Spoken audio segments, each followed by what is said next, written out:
Hello everyone, আজকে আমি একটু বেরোবো বলে রেডি হয়েছিলাম। আমি আজকে এই ড্রেসটা পরেছি।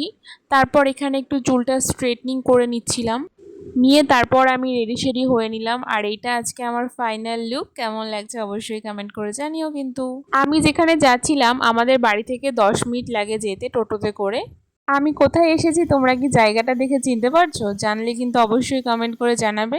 তারপর আমি মেন মার্কেটের ভেতর ঢুকে গেলাম। আর ঢুকতেই প্রথমে আমার এই জুতোর দোকানটা চোখে পড়লো। আর এখানে জুতোগুলো কি দারুণ ছিল, 100 টাকা থেকে স্টার্টিং। আর এই দারুণ টপগুলো ছিল মাত্র 150 টাকা করে। আর এই প্যান্টগুলো ছিল মাত্র 100 টাকা থেকে শুরু। জাস্ট ওয়াও ছিল। আর এখানে ছিল জুয়েলারিগুলো জাস্ট ওয়াও ছিল। আর এই জুয়েলারিটা আমার বেশ পছন্দ হয়েছিল। তারপর আমি চলে গেছিলাম মলে। মলে গিয়ে আমি এখানে প্রথমে ছেলেদের কালেকশনগুলো দেখছিলাম। জাস্ট ওয়াও লাগলো আমার। এখান থেকে আমি কিছু জিনিস নিয়ে বাইরে গেলাম। বাইরে দেখলাম ভুট্টা বিক্রি হচ্ছিল। আর আমি ভুট্টা দেখবো, ভুট্টা খাবো না, এটা কখনো হবে না। তারপর স্টেশন দাঁড়িয়ে দাঁড়িয়ে ভুট্টাটা খাচ্ছিলাম আর ট্রেনের জন্য অপেক্ষা করছিলাম। তোমরা যদি জানতে চাও আমি ওখান থেকে কি কি কিনলাম তাহলে কমেন্ট করো, আমি পরের ভিডিওতে অবশ্যই দেখাবো।